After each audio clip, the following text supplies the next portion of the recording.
Hello and welcome to the Weekend Stock Photo Report. I'm your host, Weekend Stock Photo. In this week's top story, the Department of Homeland Security will protect our freedoms for a few more days while House Republicans plan their next blunder.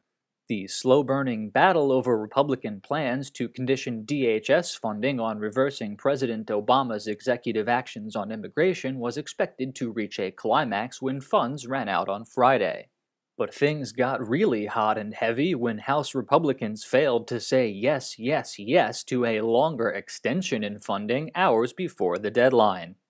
In the end, Democrats and Republicans came together on a deal for a one-week extension, leaving all of Washington pregnant with anticipation for the next sexual euphemism.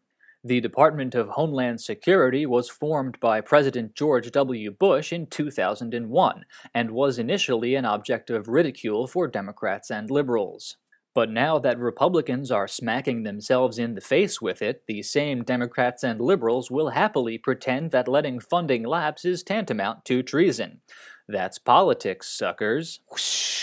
Also this week, Wisconsin Governor Scott Walker is very bad at analogies. Speaking on Thursday at CPAC, the Conservative Puckered Assholes Conference, Walker was asked how he would fight the Islamic terror group ISIS if elected president. He answered, "If I can take on 100,000 protesters, I can do the same across the world," referring to the protests that engulfed Wisconsin's capital when Walker and the state legislature closed a gap in the state's budget on the backs of public employees, only to blow an even larger hole in the budget with huge tax cuts, which was obviously the plan all along.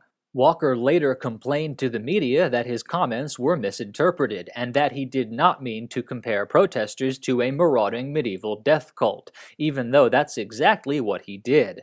Some interpreted Walker's remarks more charitably, seeing them as Walker's clumsy way of shoehorning his union-busting record into a response to a foreign policy question he was unable to answer forthrightly.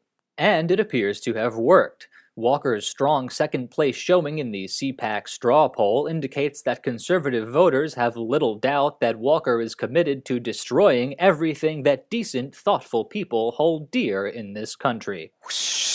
And in this week's bottom story, conservatives were told by the elite masters they claim not to have to freak out about something called net neutrality, and they did.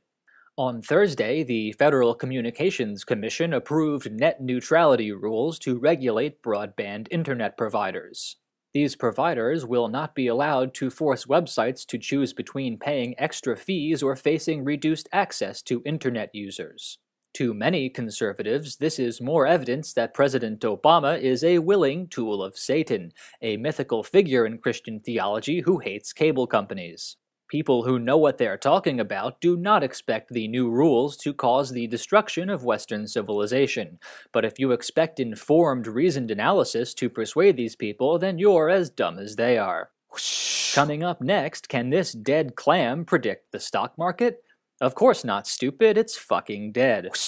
That's it for the Weekend Stock Photo Report, with your host, me, a man named Weekend Stock Photo.